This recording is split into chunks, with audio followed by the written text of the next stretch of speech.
मला नाही वाटत की कोणाचा दबाव घेणारे चॅनलवाले तिथून पाठीमागे आम्ही बघितले. कारण काही वेळेस असंही झालं असेल, चॅनलच्या बांधवांनाही माझी विनंती आहे की समाजाला एखाद्या वेळेस त्यांना चॅनल बघायची आपले सगळे आवड आहे, सगळ्या चॅनलवर प्रेम करणारे, त्यांना रात्रंदिवस दिसलं म्हणून थोडंसं एखादं झालंय असं मराठा समाजानं पण तसं काही करण्याची आवश्यकता नाही. ते ताकदीनं आहेत, कारण ते समाज त्यांच्या पाठीशी चॅनलच्या सगळ्या बांधवांच्या पण आणि संपादक साहेबांच्या पण सगळा मराठा समाज त्यांच्या पाठीशी. मराठा समाजानंही काही असं मनात गैरसमज आणण्याची गरज नाही. ते ताकदीनं आंदोलन दाखवतात आणि इथून पुढे दाखवतील. ते काय घाबरणाऱ्यातलं व्यासपीठ नाही आहे. मात्र हे समजून घ्या, त्यांना साथ द्या सगळेजण. आजपासून मराठा मागासलेपणाचं सर्वेक्षण सुरू केलेलं आहे. नाही ते ठीक आहे ना, ते मी बार तेच सांगितलं की आम्ही ते नाकारलेलं नाही. परंतु ते टिकणार आहे का, ओपन कोर्टात त्याची हिअरिंग होणार आहे का, NT VGNT सारखं ते टिकणार का? कारण इंदिरा साहनीचं जजमेंट सांगतं 50% वर गेल्यावर आरक्षण उडणार. नेमका ते टिकणार आहे का नाही याचं स्पष्टीकरण सुद्धा होणं गरजेचं. ते मराठ्यांनी कधी नाकारले, कधीच नाकारले नाही. पण जर मराठ्यांच्या 54 लाख नोंदी मिळाल्यात ओबीसी आरक्षणातल्या, तर मराठ्यांकडून बी एकच आहे, साधा आणि सोपा. मराठ्यांना इथंच देऊन टाका ना, किंवा 54 लाख मराठ्यांच्या नोंदी आणि त्यांच्या परिवाराला प्रमाणपत्र वितरित करा. तोच आकडा प्रचंड मोठा होतो. आणि सगळ्या सोयऱ्यांची जी व्याख्या आहे त्याचा अध्यादेश काढा. पण या सर्वेक्षणामुळं महाराष्ट्रातील मराठ्यांचं मागासलेपण सिद्ध करण्यासाठी मदत होणार आहे आणि त्याची काम सुरू झालेलं आहे. जिल्हा पातळीवर, गाव पातळीवर सगळे अधिकारी जोमानं कामाला लागलेले आहेत. चांगली गोष्ट बोललो ना मी. क्युरिटी पिटिशन या महाराष्ट्रातला एकत्र आला आणि आंदोलनाच्या धगीमुळं सरकारने पिटिशनचा विषय नाही सर, तर नंतर विचारतो.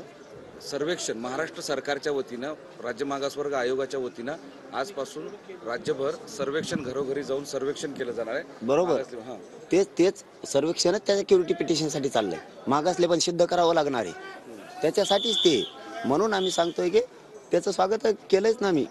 परंतु टिकणार आहे का, आम्हाला तोच विषय. सर्वेक्षण होणार, परत तिथंच जाणार आहे तो विषय, क्युरिटी पिटिशन जवळच. कारण मागासले पण सिद्ध करावं लागणार आहे. त्याच्यातल्या अटी शर्ती ज्या आहेत गायकवाड आयोगाच्या, त्या भरून काढाव्या लागणार आहेत.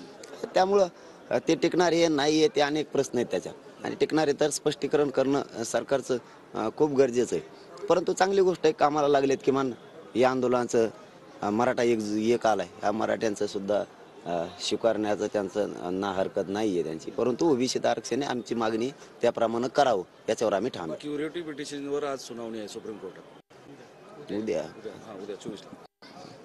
ठीक आहे, आता ती काय निर्णय, सुनावणी कशी ओपन कोर्टात आहे की हिअरिंग चेंबरमध्ये, अनेक विषय आहेत त्याच्यात. उद्या बघूयात, कारण न्यायालयाच्या विषयावर बोलणं बरोबर नाही.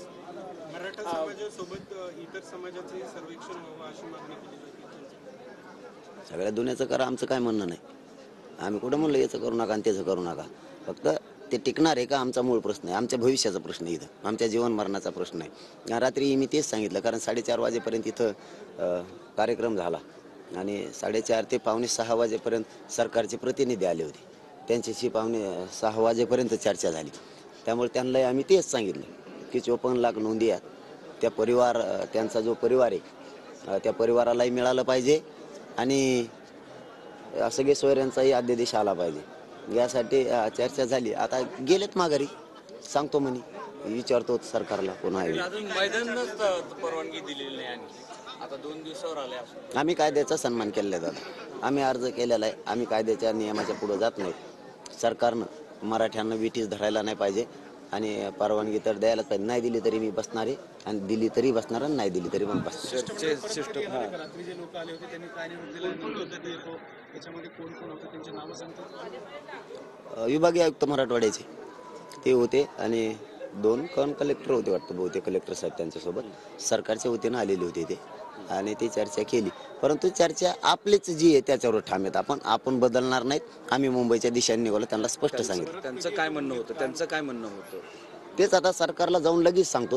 म्हणजे मुख्यमंत्री साहेबाशी किंवा 2 उपमुख्यमंत्री साहेबाशी कोणाशी चर्चा करतात मला नाही माहीत, पण मुख्यमंत्री साहेबाशी करणार लगेच, असं त्यांनी सांगितलं.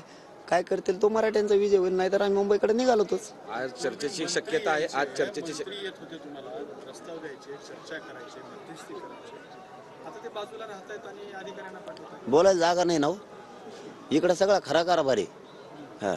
जेव येईल तेव साक्षीदार आहे. त्यांच्या समोर गोष्टी ठरलेल्या आहेत आणि मी समाजाकडून आहे. हा मी ते काही झालं तरी मी कोणाशी मित्रत्व निभावलं तर माझ्या जातीचं वाटलं नाही करू शकत. त्यामुळे आता पलटून पलटून पाठवल्याशिवाय पर्याय नाही. आज शक्यता आहे का कोणी भेटायला येण्याची, काही तसं काले निरोप आलाय का? काही किंवा आज येते का नाही, पण ते मात्र आज चर्चा करणार आहेत हे त्यांनी सांगितलं. आता येणार आहेत का नाही, फोन आला की मी तुम्हाला सांगितलं म्हणून समजायचं. तुमच्यापासून काहीच लपून नाही आपलं. धन्यवाद. Yes, thank you. तर मराठवाड्याचे विभागीय आयुक्त भेटीसाठी आले होते. सरकारनं मराठ्यांना वेठीस धरू नये असंच आमचं म्हणणं आहे, असं मनोज जरांगे पाटलांनी म्हटलंय. काल सरकारच्या प्रतिनिधींसोबत चर्चा झाल्याचंही त्यांनी सांगितलंय.